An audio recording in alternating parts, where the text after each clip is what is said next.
Hi అండి, నమస్తే. Welcome to read with Yashu. Shri Vedavyasa Maharshi ప్రణీతము సాహిత్య కళానిధి శ్రీ విశ్వనాథం సత్యనారాయణమూర్తి గారి తెలుగు వచన రచన అయిన శ్రీ శివమహాపురాణం రుద్ర సంహిత సతీఖండంలో ఉన్నామండి. నిన్నటి భాగంలో శంకరుడు సతీసహితుడై కైలాసాలకొచ్చి హిమాలయాల్లో విహరిస్తున్నారు. తదనంతర గాథను సూతుడు మునులకిలా వివరించాడు. మునులారా, తన ఆశ్రమానికి చేరుకున్న శంకరుడు ప్రాకృత జనుని వలె సతీసహితుడై తన సృష్టిలో తానే రమించిన లీలా విహారాన్ని చెబుతున్నాను వినండి. ముందు వృషభాన్ని దిగి సతికి కేలుత ఇచ్చి దింపి ఆమె ముఖావలోకనం చేసి మురిసిపోయాడు. గణాలను పిలిచి తనెప్పుడు స్మరిస్తే తక్షణం రావాల్సిందిగా ఆజ్ఞాపించి వారిని పంపించి వేశాడు. సతితో కూడి నవరత్నకాంతి పుంజమై శోభా విరాజితమైన తన గిరికందరంలోకి ప్రవేశించాడు. ఆ రహస్య స్థావరంలో దాక్షాయణితో కూడి అనేక లీలలు ప్రదర్శించాడు. వనంలోకి వెళ్ళి పుష్పాలను కోసి మాలగా కూర్చి ఆమె కంఠాన్ని అలంకరించి, నా కపాలమాల బాగుందా, నీ కుసుమహారం బాగుందా అని అడిగేవాడు. సతి నిలుటద్దం ముందు నిలబడి తిలకం దిద్దుకునే వేళ హఠాత్తుగా ఆమె వెనుక ప్రత్యక్షమై తాను ముఖం చూసుకుని, నా త్రినేత్రం బాగుందా, నీ తిలకం బాగుందా అని ప్రశ్నించేవాడు.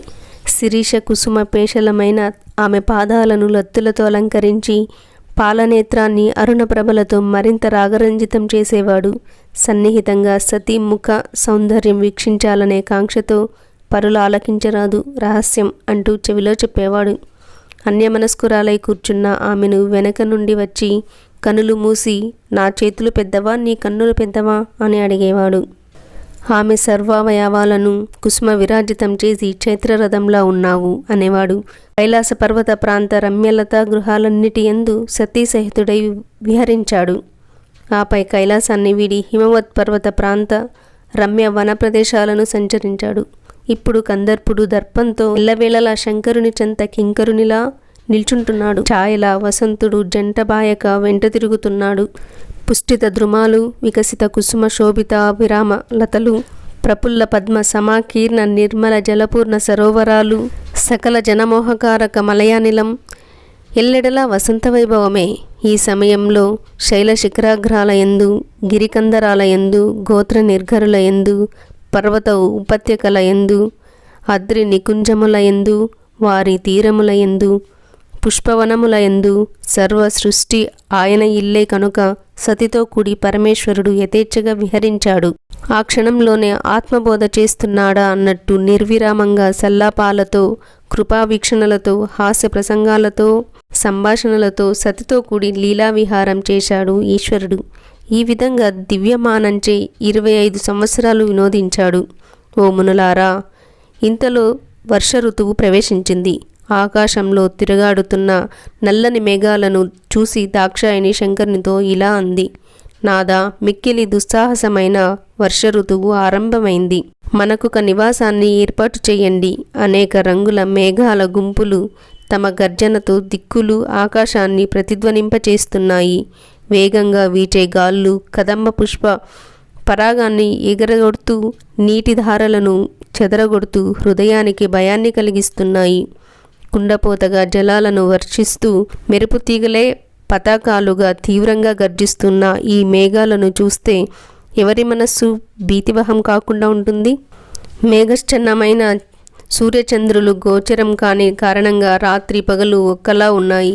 వాయు సంచలితగాములైన ఈ మేఘాలు చంచలమైన లక్ష్మి వలె ఒక్కచోట ఉండవు కదా.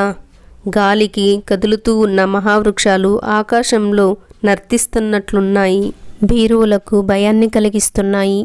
నల్లని మేఘాలు ఎగిరే తెల్లని కొంగలు యమునా నదిలో నురగల్లా ఉన్నాయి. నల్లని జలధారల మధ్య ఉదయిస్తున్న అరుణుడు సముద్రంలో మండుతున్న బడబాగ్నిలా ఉన్నాడు. గృహ ప్రాంగణంలోని గింజలు మొలకెత్తాయి. పంట చేలలో సస్యాలు పెరుగుతున్నాయని వేరే చెప్పాలా? నాదా, ఈ సౌందర్యం చాలా కుటిలమైనది సుమా. కలిలో లక్ష్మీదేవి సత్పురుషులను వీడి దుష్టులను ఆశ్రయించినట్లుగా కింశుక పుష్పాలను ఆశ్రయించింది. వనసీమలయందు నెమళ్ళు జలధర గర్జనలను విని చాలా ఆనందంతో కేకాధ్వనులను చేస్తూ పించాలను పైకెత్తి నాట్యం చేస్తున్నాయి.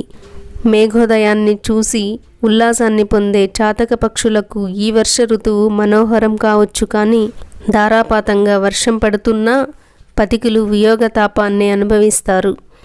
ఈ జీమూతాల పొగరును చూడండి, ఇవి వడగళ్లతో నా దేహాన్ని కప్పేస్తున్నాయి.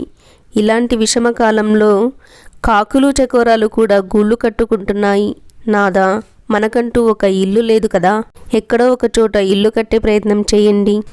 దాక్షాయిని పలుకులకు తన శిరోభూషణమైన చంద్రుని వెన్నెలకు మెరుగు పెట్టేటట్లుగా ఇందుధరుడు మందహాసం చేసి ఇలా అన్నాడు.